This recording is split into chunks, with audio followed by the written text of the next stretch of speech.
Hello everyone. In this video मैं आपको बताने जा रही हूँ कि स्ट्रेस मैनेजमेंट क्या होता है। इस वीडियो में आपको पता चलेगा स्ट्रेस क्या होता है, स्ट्रेस को मैनेज कैसे किया जाता है, ये कितने टाइप्स के होते हैं। तो आगे बढ़ने से पहले बस मैं इतना बोलना चाहूँगी कि ये मेरी फर्स्ट वीडियो है मेरी यूट्यूब चैनल में। मैं ऐसी एजुकेशंस के टॉपिक पे मैं बहुत सारी वीडियो लेके आऊँगी, तो प्लीज़ सब्सक्राइब करना मेरे चैनल को। ओके, हम लोग यहाँ बात करते हैं कि स्ट्रेस होता क्या, स्ट्रेस होता क्या है, मतलब ये है क्या। सब कोई कोई लोग कहते हैं कि ये एक अच्छी बात भी होती है। अगर आप अपने करियर के बारे में सोच रहे हो तो ये जो इस kind of this kind of stress is good. But देखा जाए तो स्ट्रेस कभी गुड होता ही नहीं है, ये कभी अच्छा नहीं होता है। यहाँ कोई पॉजिटिव नेगेटिव नहीं होता है कि अगर आप पॉजिटिव स्ट्रेस भी होता है, no, that is wrong. Stress कभी भी आपके बॉडी के लिए, आपके लिए बेनिफिशियल नहीं है। अगर आपको स्ट्रेस हो रहा है तो ट्राई करो कि उस चीज़ को मैनेज करें। That is why it is called stress management. जब अपने स्ट्रेस को जब आप मैनेज करते हो, that is called stress management. तो स्ट्रेस अच्छा नहीं होता है, there is no positive stress.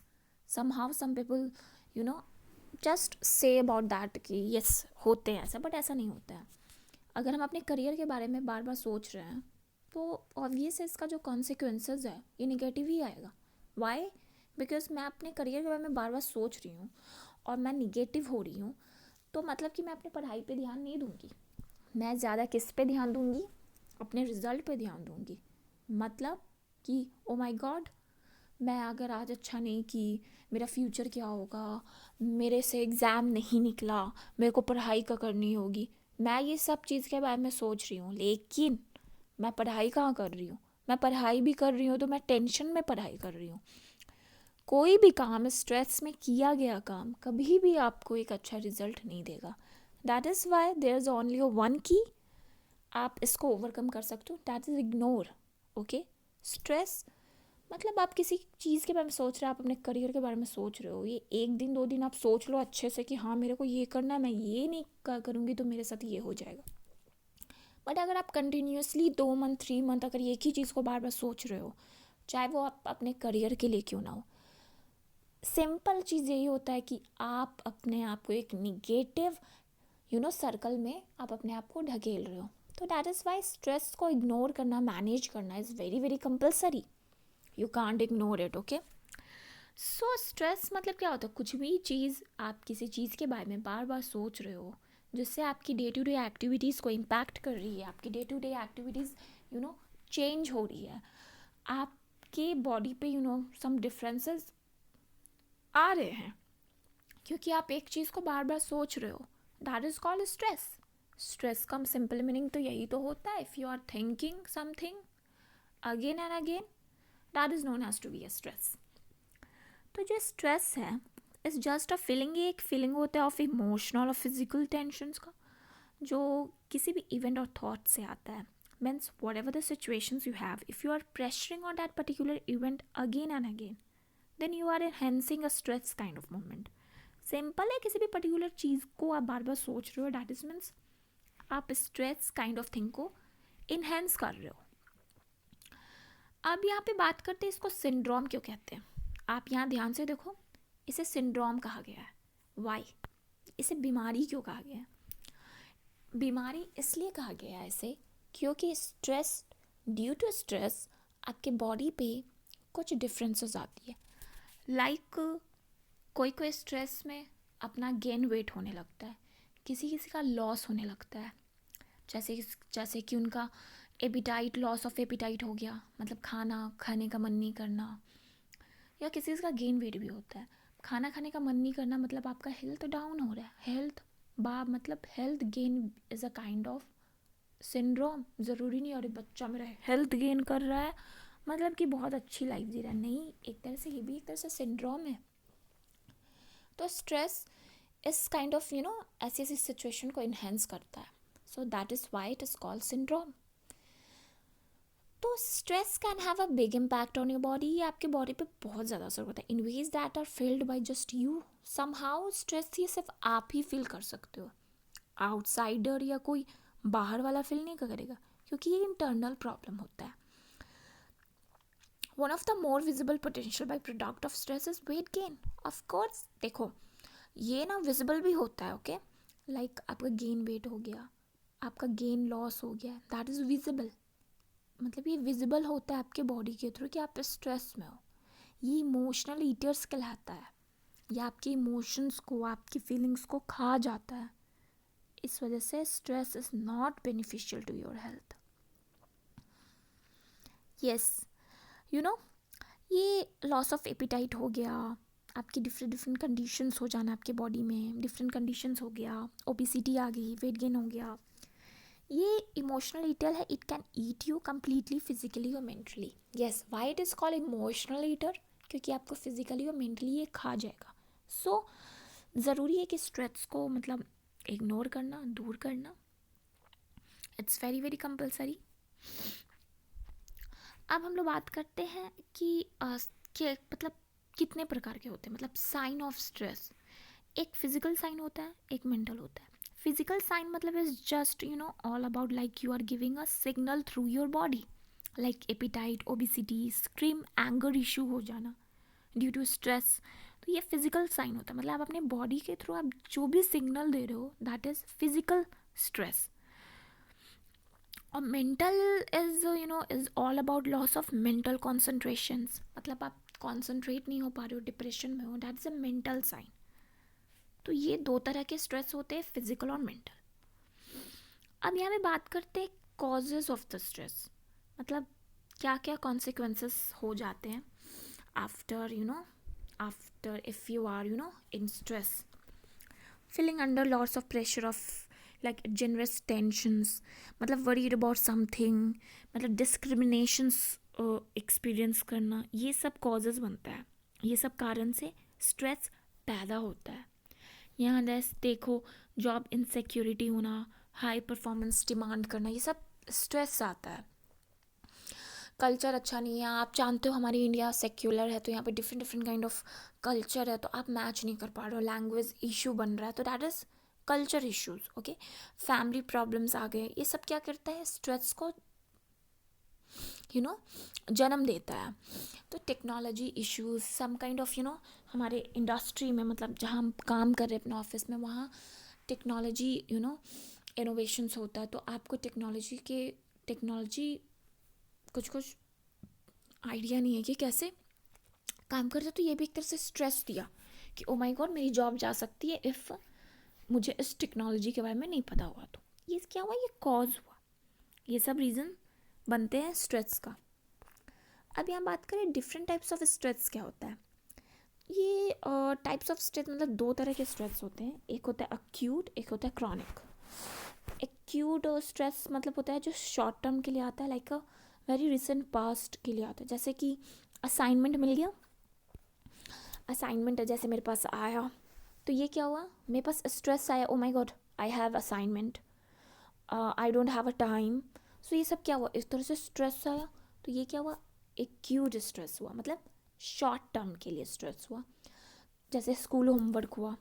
और जो क्रॉनिक स्ट्रेस होता है that is a long term, मतलब like suffered for a prolonged period, like a major accident हुआ, ये सब डेथ हुआ, ये सब क्या होता है, ये लॉन्ग टर्म स्ट्रेस होता है, जिससे आप ओवरकम बहुत कम हो पाते. एक तरह से कम्प्लीटली ओवरकम आप नहीं हो पाते, लेकिन हाँ आप समय के साथ रहना सीख जाते हो. तो that is chronic stress. Okay अब हम लोग बात करते हैं कि स्ट्रेस मैनेजमेंट क्या होता है. स्ट्रेस मैनेजमेंट मतलब एक different it is a different types of interventions. ये एक डिफरेंट टाइप्स ऑफ टेक्निक होता है जो हम लोग स्ट्रेस से फाइट करने के लिए यूज़ करते हैं. लाइक ये जो इंटरवेंशंस होता है लाइक अ टेक्निक होता है, जैसे कि कैसे हम इस टेक्निक से अपने स्ट्रेस को ओवरकम करें, मैनेज करें. तो जैसे कि हमें जॉब में आया कि टेक्नोलॉजी इशू आया कि आई don't have enough knowledge about this particular machine. तो दैट इज़ क्या था, वो मैंने अभी बताया था आपको कि वो टेक्नोलॉजी इशू के बेसिस पे स्ट्रेस आता है. तो उसको हम लोग ओवरकम कैसे कर सकते हैं, कैसे उसको मैनेज कर सकते हैं, ट्रेनिंग देके, ऑफ कोर्स हम उस पर्टिकुलर मशीन के लिए आपको ट्रेनिंग दे देंगे, तो आपका ये जो स्ट्रेस है वो हट जाएगा। तो ये स्ट्रेस मैनेजमेंट होता है। जैसे कि फैमिली प्रॉब्लम अगर आ गई, उसके बेसिस पे हमें स्ट्रेस है, तो हम कैसे इसको दूर दूर करेंगे? हम दूर करेंगे अपने फैमिली से बात करके, सॉल्यूशन ढूंढ के कि हाँ ये पर्टिकुलर चीज़ को ओवरकम करना है। तो दैट इज़ मैनेजमेंट करना, मतलब टेक्निक बताना। सिंपल है कि इट मतलब स्ट्रेस मैनेजमेंट की मीनिंग ये होती है, it refers to wide spectrum of technique and psychotherapies aim to control personal level of stress. Means whenever we go to manage stress, then we indulge ourselves in the process of stress management, like it is like intervention that overcomes stress. Technique को apply करेंगे, हाँ ये सब technique हम क्या करेंगे stress को दूर करने के लिए। जैसे हमारा करियर इशू आया, मेरे को सोचना है कि मेरे को क्या क्या करना है, अब इसको मैनेज कैसे करेंगे? ओके, करियर प्रॉब्लम है, हम एक अच्छे से 1 साल 6 महीना तैयारी करेंगे एग्ज़ाम की और इसे क्रैक करेंगे। That is interventions, that is stress management. तो स्ट्रेस मैनेजमेंट मतलब सिंपल होता है, it is a solution in different types of interventions. Okay, अब बेनिफिट ऑफ स्ट्रेस मैनेजमेंट, अगर हम स्ट्रेस मैनेजमेंट करते हैं उसके तो बेनिफिट्स होगी। ऑफ कोर्स बेनिफिट होती है, लाइक फिज़िकल हेल्थ आपकी बेटर हो जाती है, आप इमोशनली स्टेबलाइज हो जाते हो, आप फोकस करते हो, आपके पास कॉन्सनट्रेट पावर इंक्रीज हो जाती है। तो that is very very benefit. अगर आप स्ट्रेस मैनेजमेंट करते हो, that is very very very beneficial to your health. अब रिलीफ फ्रॉम स्ट्रेस, कि हम लोग स्ट्रेस को ओवरकम कैसे करें और उससे रिलीफ कैसे पाएँ। सिंपल है, आप क्रैक जोक करो, some jokes to copies impressions, आप चिल्ड्रन से बात करो, एक्सरसाइज करो, मेडिटेशंस करो, काउंसलिंग करो, बैलेंस करो, लाफ, मतलब कि you have to indulge yourself in happy moment, laugh loudly without thinking about others. तो ये एक तरह से क्या हो गया, स्ट्रेस को रिलीव करना। आप हंसो, खुश रहो। फिर दूसरा आता है कि be aware of your choices, means you have to choose right thing, positive environment, right people. तो अगर यहाँ पे जो बोला गया है be aware of your choices, मतलब कि अगर हम निगेटिव लोगों को चूज़ किए, हमारी बैड कंपनी रही, ख़राब कंपनी को चूज़ किए, तो आपकी चॉइस भी बहुत मैटर करती है। तो आप एक अच्छे चीज़ को चूज़ करो, आपको पता होना चाहिए कि आप क्या चूज़ कर रहे हो, आपकी चॉइस क्या है, निगेटिव है कि पॉजिटिव है। बी थैंकफुल, मतलब कि be thankful, like you have to show gratitude for whatever you have. It creates positive mind set, okay, and it gives you power to tackle the hard situations. So that's why you need to be thankful. Simple है कि आप thankful रहो कि what ever you have, मतलब जो कुछ भी आपके पास है उसके लिए थैंकफुल रहो। इससे क्या होता है ना, आपके माइंड पे एक इम्पैक्ट पड़ता है कि यस आप खुश हो, आपके पास एक राइट थिंक है। अगर मैं गिर गई कहीं, तो मेरे को थैंकफुल करना चाहिए कि थैंक यू गॉड, आपने मेरे को बड़ी वाली एक्सीडेंट से बचा लिया। तो ये जो गिरने का स्ट्रेस हुआ कि अरे भाई मैं तो गिर गई, ये स्ट्रेस क्या हो गया, हट गया। ये कैसे बन गया, पॉजिटिव में बन गया कि मैं ये सोच रही हूँ थैंक गॉड मेरी एक्सीडेंट नहीं हुई। तो इस वजह से बी थैंकफुल। आप सोचो आपको कैसे सिचुएशंस को मतलब पेसिमिस्टिक आपको बनना है, ना कि ऑप्टिमिस्टिक बनना है आपको, ऑप्टिमिस्टिक बनना है, ना कि pessimistic. Learn to say no, you can not do everything you are asked. Simple है, आपको ना कहना सीखना पड़ेगा। कोई कुछ आके बोलता है भाई मेरी असाइनमेंट बना दो, यस ओके मैं बना दूंगा, भाई मेरी ये काम कर दो, ओके मैं बना दूंगा। इससे क्या होगा, आपके पास बहुत सारे काम पड़ जाएंगे, फिर आपके दिमाग में आएगा ओ माय गॉड कैसे करूँ मैं इतना सारा काम। तो ये स्ट्रेस आता है। तो इस वजह से आपको सीखना पड़ेगा कि you have to say no, मतलब कि learn to say no means if you say yes to everything that creates pressure in your mind that you have to be a best. So yes be as you are, मतलब कि अगर आप no नहीं कह रहे हो, मतलब ये आपको, आप अगर ना क्यों नहीं कह पा रहे हो, क्योंकि आपको बेस्ट रहना है और आपके माइंड में रहेगा oh my God I have to show that I am the best, इस वजह से मैं ना नहीं कहूँगा, मैं सबका काम करूँगा। तो ये जो बेस्ट बनने के चक्कर में ना आप स्ट्रेस में आओगे। इंसान आता ही है ओ माई गॉड मेरे को बेस्ट बनना है, और कोई इंसान कुछ बोल देता है तो हम स्ट्रेस में चले जाते हैं, ओ माय गॉड ये इंसान मेरे को ये बोला, तो इस वजह से you have to say no. एक सिंपल चीज़ होता है do nothing, that's right false, मतलब do nothing at all, you have to do nothing, close the door, open the window, have a sit या take a little break from the life, मतलब you have to sit, या आप बैठ जाओ या आप late जाओ बेड पे और डू नथिंग, मतलब कुछ मत करो, आप लाइफ से ब्रेक लो। If your mind is resting learn to meditate and just let the stress को। अगर आप मतलब आपका माइंड हमेशा इधर उधर भागते रहता है तो आप मेडिटेट करो, मेडिटेशन का सहारा लो। Okay, do nothing, just sit in your room and think nothing, do nothing, just be your self.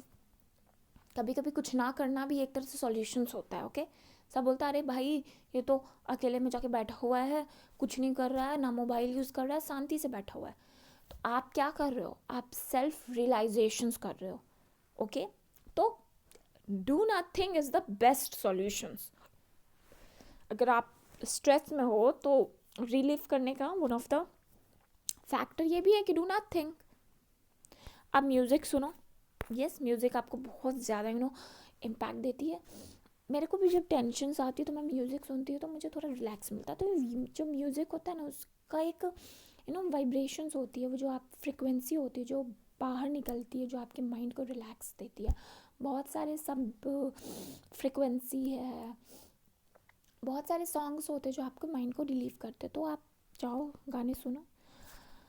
So yes, in this video मैं आपको बस इतना कहना चाहूँगी। So enjoy your life as it comes, जैसा आता है वैसे लाइफ को इन्जॉय करो एंड ऑलवेज बी हैप्पी। ये मत सोचो कि भगवान मेरे को ये क्यों हो गया, नो। अगर आपके पास जो आ रहा है उसको इन्जॉय करो, उसको टैकल करने की ट्राई करो, but with confidence, but with happy smile. So yes, आप सब कुछ कर सकते हो।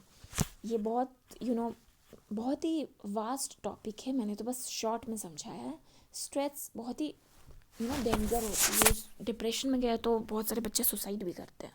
सो यस, स्ट्रेस को मैनेज करना बहुत ज़रूरी है। It is very compulsory to manage it. And yes, in this video all about this. Thank you for watching this.